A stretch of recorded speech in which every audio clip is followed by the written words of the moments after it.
وَإِنَّكَ لَعَلَىٰ خُلُقٍ عَظِيمٍ۔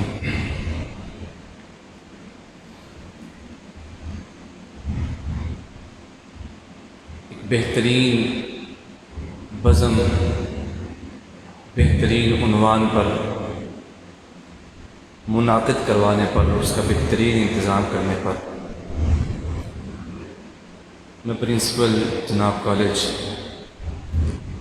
Lieutenant general اعظم مقبول صدیقی صاحب اور ان کی پوری ٹیم کو، اساتذہ کرام کو، منتظمین کو مبارکباد پیش کرتا ہوں۔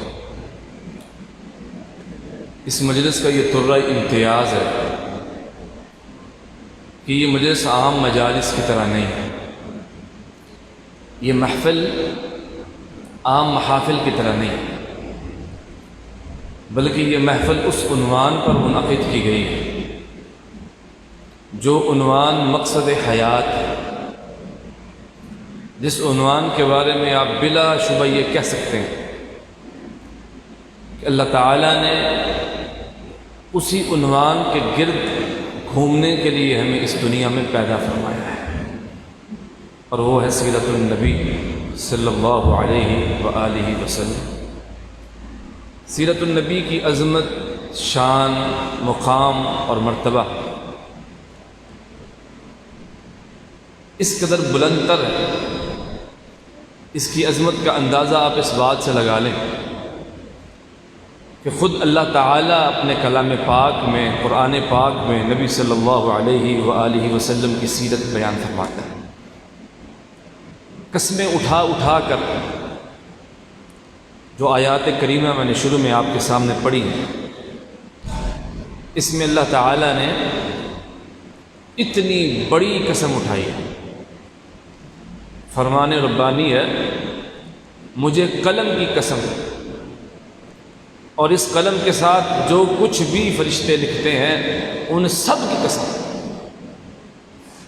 کوئی چیز پیچھے رہ نہیں گئی، کیونکہ اللہ تعالیٰ نے سب سے پہلے قلم کو پیدا فرمایا اور پھر اس سے کہا تو لکھ۔ اس نے اللہ تعالیٰ سے پوچھا میں کیا لکھوں؟ اللہ نے فرمایا جو کچھ ہو چکا ہے، جو ہو رہا ہے، جو کچھ ہوگا، سب کچھ لکھ دے۔ تو اس قلم نے وہ سب کچھ لوح محفوظ میں لکھ دیا۔ اللہ نے وہ سارے لکھے ہوئے کی اور اس قلم کی قسم اٹھائی ہے، کس مقصد کے لیے؟ جس مقصد کے لیے آج ہم جمع ہوئے ہیں، جس مقصد کے لیے میں حاضر ہوا ہوں، اور جس مقصد کو سننے کے لیے آپ موجود ہیں، وہ کیا ہے؟ وہ سید الاولین والآخرین محمد کریم صلوات اللہ علیہ وسلم کی سیرت۔ اے پیغمبر، یہ الزام لگانے والے جھوٹ بول رہے ہیں، میں دفاع کرتا ہوں۔ یہ جو آپ پر مجنون ہونے کا، دیوانہ ہونے کا الزام لگا رہے ہیں، بہتان تراشی کر رہے ہیں، جھوٹ بول رہے ہیں۔ آپ کو تو ہم نے وہ چیزوں سے نوازنا ہے، وہ چیزیں عطا فرمانی ہیں جو ختم ہونے والی نہیں ہیں، اور آپ تو اعلیٰ کردار کے، اعلیٰ اخلاق کے، اعلیٰ سیرت کے مالک ہیں، جس کے بارے میں اللہ تعالیٰ یہ فرمائے اس کی عظمت کے کیا کہنے۔ یہ ایک لمبا موضوع ہے، لیکن میں آج صرف وہ وجہ بیان کرنا چاہتا ہوں جن وجوہات کی بنا پر اللہ تعالیٰ نے محمد رسول اللہ صلی اللہ علیہ وسلم کو اتنی عظمت عطا فرمائی ہے، اور ان کی سیرت کو اس قابل بنایا ہے کہ خود قرآن کو ان کی سیرت بنایا ہے۔ قرآن کہیں محمد رسول اللہ کو بطور نذیر پیش کرتا ہے صلی اللہ علیہ وآلہ وسلم، کہیں بطور بشیر پیش کرتا ہے، کہیں آپ کے اوصاف بیان کرتا ہے، کبھی آپ کی شکل و شباہت کی تشبیہات پیش کرتا ہے، کبھی آپ کا بولنا بیان کرتا ہے، کبھی آپ کا خاموش رہنا بیان کرتا ہے، کبھی آپ کا جاگنا بیان کرتا ہے، کبھی آپ کا سونا بیان کرتا ہے۔ قرآن محمد رسول اللہ صلی اللہ علیہ وسلم کی سیرت کے مختلف پہلو بیان کرتا ہے۔ اتنی عظمت کیوں ہے؟ اس عظمت کی ایک بہت بڑی وجہ یہ ہے کہ محمد الرسول اللہ صلی اللہ علیہ وسلم وہ واحد شخصیت ہے، آدم علیہ السلام سے لے کر آج تک، بلکہ قیامت تک آنے والے سبھی انسانوں میں سے وہ منفرد، یگانہ اور بے مثل ایسی شخصیت ہے جن کی سیرت کے اندر 4 ایسی خوبیاں پائی جاتی ہیں جو کسی اور کی سیرت میں نہیں پائی جاتی، کسی اور پیغمبر کے، کسی اور صاحب علم و دانش کے، کسی اور صاحب اعزاز کے، مقام اور مرتبے والے کے سیرت میں، اس کے کردار میں یہ 4 خوبیاں نہیں ہیں جو محمد رسول اللہ صلی اللہ علیہ وآلہ وسلم کی سیرت میں۔ تبھی تو شاعر یہ کہتے ہیں، وہ دانائے سبل مولائے کل ختم الرسل، غبار رہ کو بخشا جس نے فروغ وادی سینہ۔ تبھی تو شاعر یہ کہتے ہیں کہ حسن یوسف دم عیسیٰ ید بیضہ داری، آنچ خوبہ ہما دارن تو تنہا داری۔ محمد رسول اللہ صلی اللہ علیہ وسلم کے صفات، آپ کے اوصاف، آپ کے کمالات اس قدر جامع ہیں کہ آپ اس میں منفرد ہیں، کوئی آپ کا مثل نہیں ہے، کوئی آپ کی نظیر نہیں ہے۔ وہ 4 خوبیاں کون سی ہیں جو صرف آپ علیہ الصلوۃ والسلام کی سیرت میں پائی جاتی ہیں؟ سب سے پہلی خوبی، آپ علیہ الصلوۃ والسلام کی سیرت میں عالمگیریت پائی جاتی ہے، ہماگیریت پائی جاتی ہے۔ دوسری خوبی، آپ علیہ الصلوۃ والسلام کی سیرت کے اندر جامعیت پائی جاتی ہے۔ تیسری خوبی، محمد الرسول اللہ صلی اللہ علیہ وآلہ وسلم کی سیرت میں کاملیت پائی جاتی ہے۔ اور چوتھا وصف جس کی وجہ سے آپ علیہ الصلوۃ والسلام تمام سیر سے آپ کی سیرت ممتاز ہے، وہ سندیت ہے، استنادی حیثیت سے سب سے ممتاز اور منفرد ہونا ہے۔ ہماگیریت کا مطلب کیا ہے؟ عالمگیریت کا مطلب کیا ہے؟ ہماگیریت کا مطلب یہ ہے، زندگی سے تعلق رکھنے والا کوئی بھی پہلو لے لے، کوئی شعبہ لے لے، کوئی فیلڈ اٹھا لے، محمد رسول اللہ صلی اللہ علیہ وسلم کی سیرت میں اس بارے میں رہنمائی موجود ہوگی۔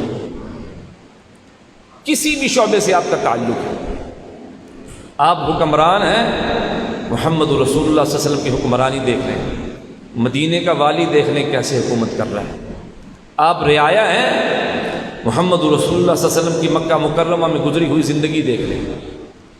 آپ اگر ایک ملازم ہیں تو آپ ملازمت کرتے ہوئے، شام کا سفر کرتے ہوئے محمد رسول اللہ صلی اللہ علیہ وسلم جیسا تاجر دیکھ لیں۔ آپ اگر کاروباری ہیں تو آپ علیہ الصلوۃ والسلام کی تجارت کے طریقے اور گر سیکھ لیں۔ اگر آپ خاندانی زندگی میں آ جائیں، بھائی کی حیثیت ہو، شوہر کی حیثیت ہو، باپ کی حیثیت ہو، رشتہ دار کی حیثیت ہو، کسی بھی اعتبار سے محمد الرسول اللہ صلی اللہ علیہ وسلم کی سیرت یہ بھی بتائے گی کہ ان تمام معاملات میں آپ نے بہترین کردار کیسے ادا کرنا ہے۔ حقوق اور فرائض کی فہرست اٹھا لیں، محمد الرسول اللہ صلی اللہ علیہ وسلم ہمیں رول ماڈل نظر آئیں گے۔ آپ علیہ الصلوۃ والسلام ہر شعبے میں ایک ماڈل کی حیثیت رکھتے ہیں، ہر شعبے میں ایک نمونہ ہے، ہر شعبے میں آپ کی ایک مثال دی جا سکتی ہے۔ آپ علیہ الصلوۃ والسلام عالمگیریت سیرت کے حامل ہیں، عالمگیر سیرت کے حامل ہیں۔ محمد رسول اللہ صلی اللہ علیہ وسلم کی زندگی ہر شعبے میں، معاشی زندگی، معاشرتی زندگی، سیاسی زندگی، مذہبی زندگی، زندگی کی جتنی بھی قسمیں ہیں، جتنے بھی شعبے ہیں، آپ علیہ الصلوۃ والسلام کی سیرت میں ان سب کے لیے رہنمائیاں اور ہدایات مل جائیں گی۔ اور یہ رہنمائی، یہ وصف، یہ خوبی سید الانبیاء کے علاوہ کسی اور کی سیرت میں موجود نہیں۔ انبیاء کی سیرتیں منقول ہیں، کسی کی صرف دعوتی زندگی کا ذکر ہے، کسی کی صرف عبادت کا ذکر ہے، کسی کی صرف دعاؤں کا ذکر ہے، کسی کو صرف بطور معلم پیش کیا گیا ہے، کسی کو صرف بطور خطیب اور مبلغ پیش کیا گیا ہے، کسی کی صرف قربانی اور اظہار کا تذکرہ ہے، کسی کی زندگی کے صرف خاندانی پہلو نمایاں ہے، کسی کا صرف بچپن ہے، کسی کا صرف جوانی ہے، کسی کے صرف بڑھاپے کی دعاؤں کا ذکر ہے۔ لیکن محمد رسول اللہ صلی اللہ علیہ وسلم وہ واحد ہستی ہے جن کی زندگی کا ایک ایک پہلو، بچپن، لڑکپن، جوانی، ادھیڑ عمری، اور آپ علیہ الصلوۃ والسلام کی ہر شعبے میں جو آپ نے تاریخ رقم کی ہے وہ منقول ہے رہنمائی کے طور پر، ہدایت کے طور پر۔ دوسرا وصف میں نے بیان کیا تھا جامعیت.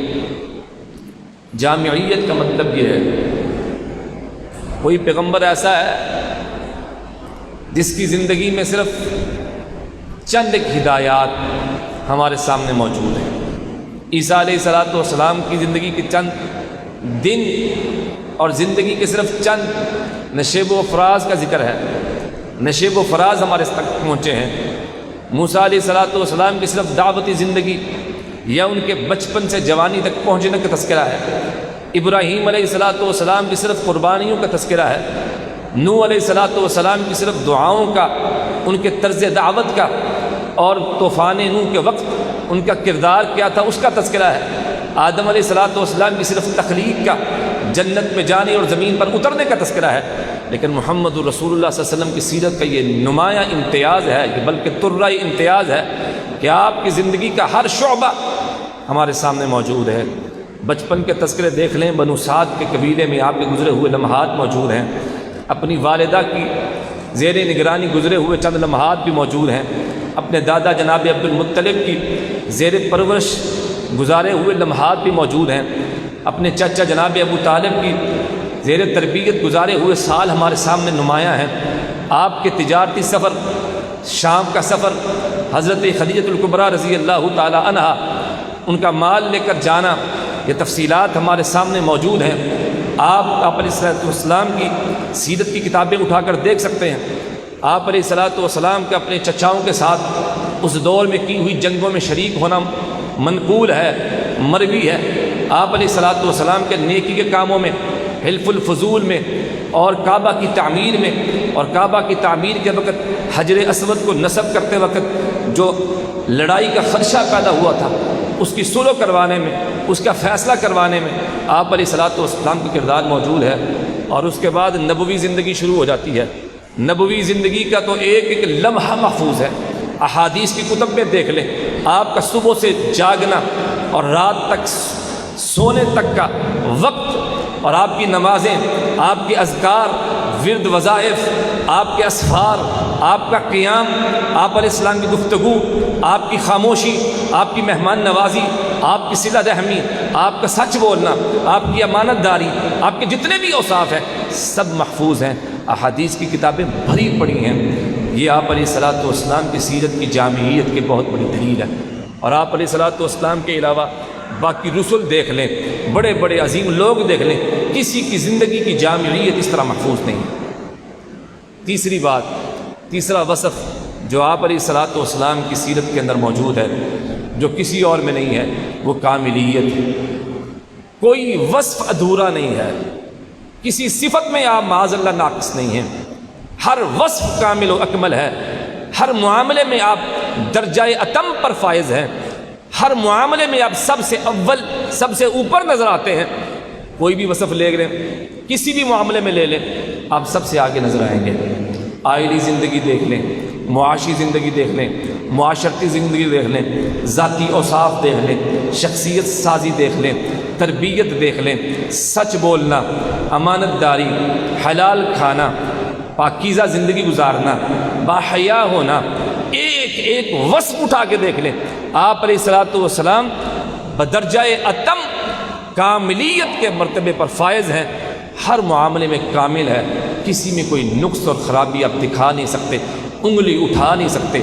آپ کی زندگی میں کوئی ایک بھی اعتراض کسی دلیل کی بنیاد پر کر نہیں سکتے. اور یہ ایسا وصف ہے جو کسی اور میں موجود نہیں. اور چوتھی بات جس کی وجہ سے ہم فخر کرتے ہیں کہ ہمارا پیغمبر سب سے اعلیٰ و اولیٰ ہے، جس کی وجہ سے ہمیں ناز ہے کہ ہم محمد رسول اللہ کے امتی ہیں صلی اللہ علیہ وآلہ وسلم، وہ ہے سندیت، استنادی حیثیت پہ. جس طرح معتبر ذرائع سے، بہترین طریقے سے، ہر قسم کے رتب و یابس اور ضعف اور کمزوری سے محفوظ دلائل کے ساتھ محمد رسول اللہ صلی اللہ علیہ وسلم کی زندگی محفوظ ہے، کسی اور کی زندگی اس قدر محفوظ نہیں ہے. ہر ایک کی سیرت میں بیان کرتے وقت اگر کوئی دلیل پوچھ لے تو بتایا جائے گا فلاں نے سنا تھا، فلاں نے دیکھا تھا، فلاں جگہ پہ مرقوم تھا، فلاں تاریخ میں لکھا تھا. سنی سنائی باتیں کسی نے بول دیا، لکھ دیا، کسی نے لکھا ہے اس کو نقل کر دیا. لیکن محمد رسول اللہ صلی اللہ علیہ وسلم کی پوری زندگی صحیح سند کے ساتھ ثابت ہے۔ سند کیا ہوتی ہے؟ آج مجھ سے لے کر میں جس کتاب سے پڑھوں اس کتاب کے مصنف سے لے کر محمد رسول اللہ صلی اللہ علیہ وسلم کے دور تک آپ کا ایک ایک وصف جس نے دیکھا، جس نے بیان کیا، وہ صحیح سند کے ساتھ ہم تک مروی۔ باقاعدہ کتابیں موجود ہیں، امام ترمذی کی شمائل دیکھ لیں، خصائص محمدی دیکھ لیں، خصائل محمدی دیکھ لیں، اس قسم کی بیسیوں کتابیں نبی علیہ الصلوۃ والسلام کی زندگی کے ایک ایک لمحے کو بسند صحیح ہم تک پہنچاتی ہے۔ بسند صحیح، سند کے لفظ سے شاید آپ واقف نہ ہوں زیادہ۔ سند کا مطلب یہ ہوتا ہے کہ میں نے ایک دعویٰ کر دیا، آج سے 100 سال پہلے فلاں مفکر آیا تھا، اس نے یہ بات کہی تھی۔ مجھ سے کوئی آدمی پوچھ سکتا ہے آپ کو کس نے بتایا؟ میں بتاؤں گا میرے فلاں استاد نے مجھے بتایا، اس استاد کو اس کے استاد نے بتایا، اس کو اس کے شیخ نے بتایا، اس نے فلاں سے سنا، اس نے فلاں مفکر کی بات کو خود دیکھا، خود سنا، اپنے کانوں سے دیکھا اور نقل کیا۔ یہ کہتے ہیں سند، اسے کہتے ہیں سند۔ اور آپ علیہ الصلوۃ والسلام کی پوری زندگی صحیح سند کے ساتھ۔ صحیح کا مطلب یہ ہے کہ یہ درمیان میں جتنے بھی راوی ہیں، جتنے بھی اساتذہ ہیں، جتنے بھی شیوخ ہیں، ان میں سے کسی استاذ پر، کسی شیخ پر پوری زندگی میں ایک مرتبہ بھی جھوٹ بولنا ثابت نہیں ہے۔ یہ سب کبیرہ گناہوں سے محفوظ رہے ہیں، یہ سب صغیرہ گناہوں پر اصرار کرنے سے محفوظ رہے ہیں، یہ سب عادل تھے، خائن نہیں تھے، امانت دار تھے، دیانت دار تھے، ساری زندگی سچ بولنے والے تھے۔ ان میں سے کسی ایک راوی سے بھی جھوٹ بولنا ثابت نہیں ہے۔ محمد الرسول اللہ صلی اللہ علیہ وسلم کا یہ اعجاز ہے، آپ کا یہ معجزہ ہے، آپ کا ایک ایک فرمان، آپ کا ایک ایک قول، آپ کا ایک ایک وصف، آپ کا ایک ایک فعل، آپ کی ایک ایک تقریر، آپ کی موجودگی میں ہونے والا ایک ایک کام صحیح اسناد کے ساتھ ہم تک پہنچا ہے۔ اور یہ وصف کسی میں موجود نہیں ہے۔ عظیم سے عظیم شخصیات، بہت سے عظمت والے آئے ہیں، انبیاء آئے ہیں، رسول آئے ہیں، بڑے بڑے مقام اور مرتبے والے لوگ آئے ہیں، لیکن کسی کی سیرت کے اندر یہ مقام، یہ اوصاف، یہ خوبیاں موجود نہیں ہیں جو محمد رسول اللہ صلی اللہ علیہ وسلم کی سیرت کے اندر موجود ہیں۔ بات کو آگے بڑھانا چاہتا ہوں، اس قدر عظمت والی سیرت رکھنے والا رسول ہمارا پیغمبر ہے، ہمارا محبوب ہے، ہماری اس سے نسبت ہے، ہم محبت کے دعوے کرتے ہیں، ہماری محافل اور مجالس ان کے تذکرے کے بغیر سجتی نہیں ہے، ہماری گفتگو میں ان پر درود و سلام لازمی ہے، ان کا نام سن کر ہماری زبان سے بے ساختہ دعائیہ کلمات، رحمت و سلامتی کی دعائیں نکلتی ہیں۔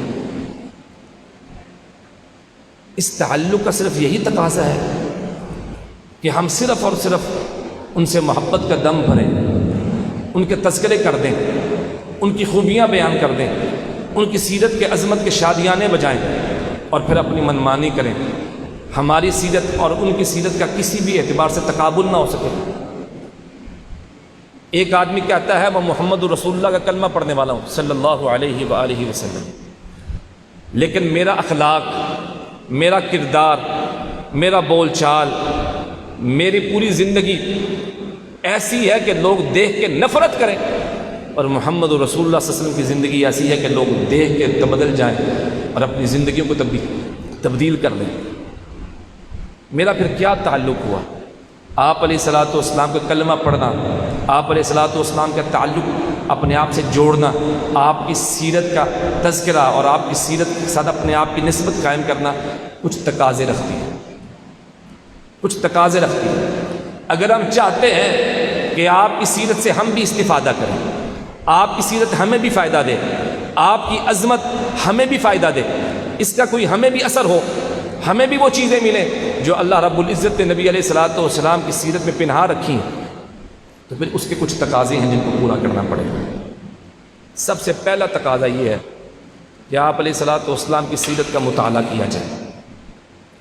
آپ کی سیرت کا مطالعہ کرنا، صرف تقریبات میں آپ علیہ الصلوۃ والسلام کے تذکرے سن لینا، آپ کی خوبیاں سن لینا، آپ علیہ الصلوۃ والسلام کی شان کے بارے میں کچھ کلمات سن لینا، یہ کافی نہیں ہے، بلکہ ہم پر لازم ہے ایز اے مسلم، مسلمان ہونے کی حیثیت سے ہر بچہ، ہر بڑا، ہر اسٹوڈنٹ، ہر استاذ ایک جامع کتاب جو سیرت پر لکھی گئی ہو اس کا مطالعہ ضرور کریں۔ چلو ربیع الاول کے بہانے ہم نبی علیہ الصلوۃ والسلام کے تذکرے زیادہ کرتے ہیں، تو ہم اسی مہینے میں کم از کم ایک جامع کتاب جس کے اندر حضور کی پوری زندگی خواہ جزوی اعتبار سے ہو خواہ تفصیلی اعتبار سے ہو، اس کا ہم مطالعہ ضرور کریں۔ اگر ہم واقعی نبی علیہ الصلوۃ والسلام کی سیرت کی عظمت کو مانتے ہیں تو ہم پر فرض ہے اس سیرت کو ماننے کا سب سے پہلا تقاضا یہ ہے کہ ہم آپ علیہ الصلوۃ والسلام کی سیرت کا مطالعہ کریں۔ یہ میرا اپنا تجربہ ہے، میرا اپنا مشاہدہ ہے۔ میں نے خود یونیورسٹی کے اسٹوڈنٹس اور یونیورسٹی کے اساتذہ تک سے نبی علیہ الصلوۃ والسلام کی سیرت کے بنیادی سوال کیے ہیں، وہ لا علم ہے۔ آپ علیہ الصلوۃ والسلام کی زندگی سے لا علم ہے۔ مکی زندگی کون سی ہے، مدنی زندگی کون سی ہے، آپ علیہ الصلوۃ والسلام کی شکل و شباہت سے ناواقف ہیں، آپ علیہ الصلوۃ والسلام کے اوصاف سے ناواقف ہیں، بلکہ آپ علیہ الصلوۃ والسلام کے والد محترم، آپ کی والدہ، آپ کے خاندان، اس بارے میں انہیں کچھ علم نہیں۔ کیسا دعویٰ ہے حضور سے محبت کا، کیسا دعویٰ ہے حضور سے تعلق کا، جس شخصیت کا ہم دن رات دم بھریں، جس سے محبت کا اعلان کریں، جس پر ہم اپنی جان نشاور کرنے سے گریز نہ کریں، جس کے بارے میں ہمارا یہ دعویٰ ہو کہ جو کچھ بھی مانگا جائے ہم حضور کی حرمت پر قربان کر دیں گے، جان تک قربان کر دیں گے۔ اس کی زندگی، اس کی سیرت ہم سے یہ تقاضا نہیں کرتی کہ ہم اس کا مطالعہ کریں۔ سب سے پہلا تقاضا یہ ہے، آج میں بھی اپنے اوپر یہ لازم کر دوں اور اس مجلس میں بیٹھا ہوا ہر معزز استاذ، شاگرد، چھوٹا بڑا لازم کر لے کہ میں نے نبی علیہ الصلوۃ والسلام کی سیرت پر ایک جامع کتاب کا مطالعہ کرنا، چند صفحات روزانہ سے ہی، ہفتے میں ایک مرتبہ مطالعہ کروں گا، لیکن آپ علیہ الصلوۃ والسلام کی سیرت کے مطالعے کو اپنی زندگی کا حصہ بنا لیں۔ ٹھیک ہے بھائی، میری بات کو آپ مانتے ہیں اور اس کی تائید کریں گے انشاءاللہ؟ یہ پہلا تقاضا ہے۔ دوسرا تقاضا نبی علیہ الصلوۃ والسلام کی سیرت کا یہ ہے کہ آپ علیہ الصلوۃ والسلام کی سیرت میں جو آپ علیہ الصلوۃ والسلام نے رہنمائیاں فراہم کی ہیں، ہم ان کو سمجھیں گے اور سیکھیں گے۔ جو علوم آپ علیہ السلام کے اقوال میں ہے، جو علوم آپ کے افعال میں ہے، جو علوم آپ کی سیرت کے باقی پہلوؤں میں ہیں، ہم ان علوم کو سیکھیں گے، ہم ان علوم کو حاصل کریں گے۔ انتہائی افسوس کے ساتھ، اس میں افسوس بھی ہے، افسوس اپنے آپ پر ہے، لیکن بطور صرف انسپائریشن کے لیے میں یہ بات بیان کرنا چاہتا ہوں۔ ایک لغت میں نے دیکھی، ایک لغت نبی علیہ الصلوۃ والسلام کی احادیث، نبی علیہ الصلوۃ والسلام کی احادیث کو ڈھونڈنے کے لیے ایک لغت، جس کو ڈکشنری آپ کہہ سکتے ہیں، عربی میں اس کو معجم کہتے ہیں، معجم۔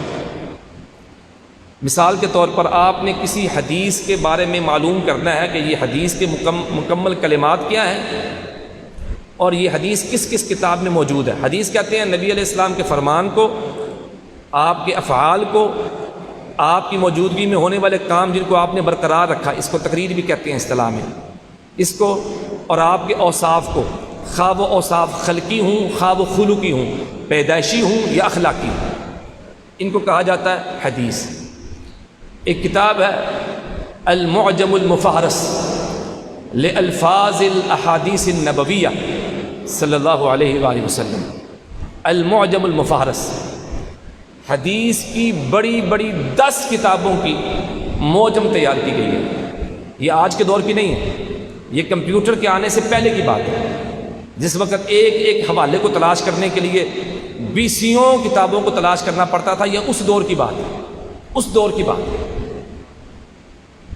المعجم المفہرس لالفاظ الاحادیث النبویہ، حدیث کی بڑی بڑی 10 کتابوں میں سے انہوں نے یہ معجم تیار کی ہے، جس میں صحاح ستہ، الجامع الصحیح للامام البخاری، صحیح بخاری سے ہم کہتے ہیں، صحیح مسلم، سنن ابی داود، سنن النسائی، جامع الترمذی، سنن ابن ماجہ، مسند امام احمد، جس میں زوائد ملا کر 30,000 احادیث تک بات پہنچ جاتی ہے، مسند امام احمد، اور اسی طرح سنن بہقی وغیرہ اور موطا وغیرہ۔ 10 احادیث کی کتابوں میں سے اس شخص نے ایک لغت تیار کی ہے، معجم تیار کی ہے کہ ان 10 کتابوں میں جو حدیث موجود ہے، اگر آپ کو اس کا پہلا لفظ آتا ہے، جس طرح آپ ڈکشنری دیکھتے ہوئے اس کے ابتدائی الفاظ دیکھتے ہو اور پھر فہرستیں نکالتے ہو، اسی طرح وہ الفاظ نکالیں، ان الفاظ سے شروع ہونے والی وہ حدیث جس کتاب میں جس نمبر پر جس صفحے پر جس جلد میں موجود ہے اس کی ڈیٹیل لکھی ہوئی ہے. اور یہ کام کیا ہے ایک عیسائی مصنف نے. کس نے کام کیا ہے؟ عیسائی مصنف نے. کیوں کیا ہے اس نے یہ کام؟ جو آپ علیہ السلام کا کلمہ نہیں پڑھتا، جو آپ علیہ السلام کی گستاخیاں کرتا ہے، جو آپ علیہ الصلوۃ والسلام کے خلاف کمپین چلاتا ہے، جو آپ علیہ السلام کو اللہ کا سچا پیغمبر نہیں مانتا، جو آپ علیہ الصلوۃ والسلام کے خلاف بطور مشنری نفرت پھیلاتا ہے، جو آپ علیہ الصلوۃ والسلام کے ماننے والوں پر ظلم کرتا ہے، جو آپ علیہ الصلوۃ والسلام کے ساتھ کوئی محبت والا رشتہ قائم نہیں رکھتا، اسے کیا ضرورت ہے کہ وہ آپ کی حدیث کے بارے میں موجم لکھی اور اتنی اس نے محنت کی؟ اس وجہ سے کہ انہیں یقین ہے کہ حضور کی حدیث میں، حضور کی سیرت میں، حضور کے شب و روز میں بے شمار قواعد، بے شمار ضوابط، بے شمار قوانین، بے شمار علوم، بے شمار فنون موجود ہیں جن کو انہوں نے اخذ کیا ہے اور اپنی معاشرتی زندگی میں، اپنی معاشی زندگی میں، اپنی سیاسی زندگی میں، اپنے قوانین کے اندر ان کو لاگو کیا. ہم نے کیا کیا آپ علیہ الصلوۃ والسلام کی سیرت کے؟ ہمارے پاس تو شاید ایک کتاب بھی ہمارے گھر میں سیرت کے عنوان پر موجود نہ ہو. ہمیں تو سیرت کے عنوان پر چند کتابوں کے نام تک یاد نہ ہو. ہمیں آپ علیہ الصلوۃ والسلام کی زندگی کے بارے میں بنیادی تعارف بھی حاصل نہیں. اور ایک غیر مسلم کیوں کرتا ہے؟ کیونکہ اسے پتہ ہے اگر ہم نے دنیا میں غالب آنا ہے، اگر ہم نے علوم اور فنون میں آگے جانا ہے، اگر ہم نے ریسرچ میں مزید ترقی کرنی ہے، اگر ہم نے دنیا پر غلبہ حاصل کرنا ہے، تو ہمیں محمد رسول اللہ صلی اللہ علیہ وسلم کی سیرت کی طرف رجوع کرنا پڑے گا. اور یہ بات اٹل ہے، یہ حقیقت ہے. آپ علیہ الصلوۃ والسلام سے صرف محبت کی بنا پر یہ بات میں کر نہیں رہا، بلکہ تاریخ گواہ ہے آپ علیہ الصلوۃ والسلام کی سیرت نے ان صحابہ کی زندگیاں بدلی جنہوں نے پوری دنیا پر کنٹرول حاصل کیا. اس دور کی معلوم دنیا کے اکثر حصے پر جن کی حکمرانی تھی، صرف سیاسی حکمرانی نہیں تھی بلکہ علمی حکمرانی بھی تھی، بلکہ ٹیکنالوجی میں بھی وہ سب سے آگے تھے، سائنس میں بھی اس وقت مسلمان ہی علم سائنس کے امین تھے. آپ ابتدائی سال، ابتدائی صدیاں مسلمانوں کی دیکھ لیں. آپ علیہ الصلوۃ والسلام کی سیرت کا ہم سے یہ تقاضا ہے کہ ہم آپ علیہ الصلوۃ والسلام کی سیرت کا مطالعہ بھی کریں اور اس میں جو علوم ہیں، جو رہنمائیاں ہیں، جو ہدایات ہیں، ان کو اخذ کریں. آپ علیہ الصلوۃ والسلام کی سیرت کا ایک تیسرا تقاضا، جس کے بعد میں اپنی بات ختم کرنا چاہوں گا، وہ یہ ہے کہ ہم آپ علیہ الصلوۃ والسلام کی سیرت کی نشر و اشاعت کریں. سیرت کا تقاضا کیا ہے کہ ہم آپ علیہ الصلوۃ والسلام کی سیرت کی نشر و اشاعت کریں. نشر و اشاعت آپ علیہ الصلوۃ والسلام کی سیرت کی دو طرح ہو سکتی ہے. اس کے دو طریقے. پہلا طریقہ کیا ہے؟ ہماری شخصیت آپ علیہ الصلوۃ والسلام کی سیرت کی ترجمان ہو. ہماری گفتار، ہمارا کردار، ہمارا رہن سہن، ہماری طرز زندگی، ہماری زندگی بتائے کہ یہ محمد رسول اللہ کے پیروکار ہے. ہماری زندگی، کائنات کا کوئی شخص بھی ہمیں دیکھ کے پہچان لے کہ یہ واقعی محمد رسول اللہ کا امتی ہے، کیونکہ آپ کے اخلاق کا پرتو، آپ کے کردار کا عکس اس میں نظر آتا ہے. بہترین طریقہ آپ علیہ الصلوۃ والسلام کی نشر و اشاعت کا یہ ہے کہ ہم اپنے آپ کو محمد رسول اللہ صلی اللہ علیہ وسلم کے کردار میں ڈھال لیں، آپ کی رہنمائیوں کے مطابق اپنی زندگی کو بنا لیں. کہ محمد سے وفا تو نے تو ہم تیرے ہیں، یہ جہاں چیز ہے کیا لوح قلم تیرے ہیں. اگر آپ چاہتے ہیں اس کائنات پر حکم آپ کا چلے، اگر آپ چاہتے ہیں اس کائنات کے سارے معاملات آپ کی مرضی سے چلیں، ورلڈ آرڈر آپ جاری کریں، تو آپ کو محمد رسول اللہ صلی اللہ علیہ وسلم کی غلامی کرنا پڑے گی. آپ جیسا بننا پڑے گا، آپ کی سیرت سے رہنمائی لینا پڑے گی، آپ کی احادیث اور سنت کو اپنے لیے رول ماڈل بنانا پڑے گا. آج ہمارے لیے رول ماڈل کون ہے؟ آج ہم کن کو دیکھ کر اپنا رواج اور اپنا ٹرینڈ سیٹ کرتے ہیں؟ دعوی محبت محمد رسول اللہ سے ہے صلی اللہ علیہ وسلم. اور رول ماڈل ہمارا کون ہے؟ حالانکہ رول ماڈل اللہ رب العزت نے ہمارے لیے کس کو بنایا؟ لقد کان لکم فی رسول اللہ اسوۃ حسنہ. اللہ کے رسول کی زندگی میں آپ کے لیے رول ماڈل موجود ہے. رول ماڈل کا مطلب آپ مجھ سے زیادہ سمجھتے ہیں. نمونہ، ایک سیمپل جس کے مطابق ہم نے اپنے آپ کو ڈھالنا ہے. ہمارا پورا طرز زندگی، ہماری پوری تہذیب و تمدن، ہمارے صبح و شام، پوری کی پوری زندگی، یہ آپ علیہ الصلوۃ والسلام کو رول ماڈل بنا کر اپنے سامنے رکھ کر بننی چاہیے، تبھی حضور کی سیرت کی نشر و اشاعت ہوگی، تبھی ہم فخر سے کہہ سکیں گے ہمارا رسول ایسا تھا۔ پچھلے دنوں میں ایک غیر مسلم سابقہ کرکٹر تھے، پہلے غیر مسلم تھے پھر وہ مسلمان ہو گئے، ان کا انٹرویو سن رہا تھا اور انہوں نے بڑے واشگاف الفاظ سے کہا، انہوں نے کہا سر سچی بات تو یہ ہے کہ میں مسلمانوں کو دیکھ کر مسلمان نہیں ہوا۔ آپ یہ مت سمجھیں کہ میں کسی مسلمان سے متاثر ہو کر مسلمان ہوں، ہرگز نہیں۔ میرا ایک ساتھی کرکٹر تھا، وہ بھی پہلے مسلمان تھا، اس کے اندر ایک تبدیلی آئی، اس کی سیرت بدل گئی، اس کا بول چال بدل گیا، اس کا کردار گفتار بدل گیا، پوری طرز زندگی اس کی بدل گئی۔ میں نے کہا یہ اس کے اندر مثبت تبدیلی کیسے آئی ہے؟ میں نے اس کی باتیں سنی، میں نے اس کا تعارف حاصل کیا، مجھے سمجھ میں آیا اصل اسلام تو یہ ہے، تو میں نے اپنا سابقہ مذہب چھوڑ کر اسلام قبول کر لیا۔ وہ کہتے ہیں اگر مسلمانوں کی زندگی میں محمد رسول اللہ صلی اللہ علیہ وسلم کا عکس نظر نہیں آتا تو یہ بھول جائیں کہ ہم سے لوگ متاثر ہوں گے۔ وضع میں تم ہو نصارہ تو تمدن میں ہنود، یہ مسلمان ہیں جنہیں دیکھ کے شرمائیں یہود۔ ہمارا کیا تعلق ہے؟ نہ ہماری شکل محمدی، نہ ہمارا لباس محمدی، نہ ہمارا بول چال محمدی، نہ ہمارا طرز زندگی محمدی، نہ ہمارے رسوم و رواج محمدی، نہ ہماری خوشیاں نہ غمیاں بتاتی ہیں کہ ہم محمد رسول اللہ صلی اللہ علیہ وسلم کو تعلق رکھتے ہیں۔ اپنی مرضی کی زندگی جیسے ہم چاہیں گزار رہے ہیں، اور آپ علیہ الصلوۃ والسلام کی طرف نسبت ہماری ہے کہ ہم حضور کی امتی ہیں، ہم حضور کے امتی ہیں۔ ابو جہل کے بارے میں بعض روایات میں یہ آتا ہے کہ وہ اپنی مجلس میں بیٹھ کے یہ کہا کرتا تھا، اپنی مجلس میں بیٹھ کے یہ کہا کرتا تھا کہ مجھے پتہ ہے کہ محمد رسول اللہ اللہ کے سچے پیغمبر ہیں، مجھے پتہ ہے، مجھے معلوم ہے، لیکن میں ان کا کلمہ کیوں نہیں پڑھتا؟ اس لیے اگر میں نے کلمہ پڑھ لیا تو پھر میرے جسم پر میری مرضی نہیں چلے گی، پھر مجھے غلام ہونا پڑے گا، پھر میری چودراہٹ ختم ہے، پھر میری سرداری ختم ہے، پھر میں تو پیچھے رہ گیا، پھر جیسے حضور نے کہنا ہے پھر میں نے ویسے کرنا ہے۔ ادھر حکم ہو تو میرا سر تسلیم خم ہو، میرا سر جھکا ہوا ہو، محمد کی غلامی دین حق کی شرط اول ہے، اسی میں ہو اگر خامی تو ایمان نامکمل ہے۔ اگر ہم حضور کی غلامی اختیار نہیں کر سکتے تو پھر حضور سے نسبت، حضور سے محبت کے دعوے یہ سارے یہ بالکل ہیچ ہیں، حقیر ہیں، ان کی کوئی حیثیت نہیں۔ اور آپ علیہ الصلوۃ والسلام کی سیرت کی نشر و اشاعت کا دوسرا انداز کیا ہے؟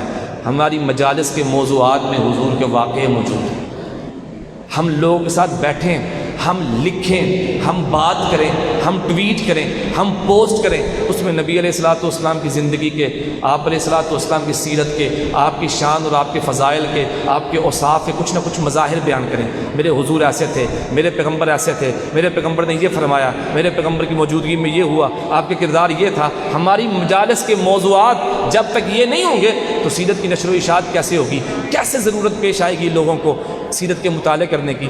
ہمارا رہن سہن، ہمارا بول چال، ہماری مجلس کے موضوعات لوگوں کو بتائیں گے کہ واقعی کوئی شخصیت ایسی ہے جس کی سیرت کا مطالعہ کرنا بہت ضروری ہے۔ یہ چند ایک تقاضے ہیں، اس کو مزید بھی ہم بڑھا سکتے ہیں، مزید بھی غور و فکر کر سکتے ہیں۔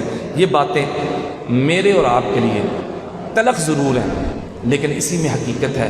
اگر ہم چاہتے ہیں کہ واقعی ہمیں عروج ملے، اگر ہم چاہتے ہیں کہ ہمیں اللہ رب العزت عظمت سے نوازے، اللہ ہمیں مقام عطا فرمائے، تو ہم محمد رسول اللہ صلی اللہ علیہ وسلم کے غلام بن جائیں۔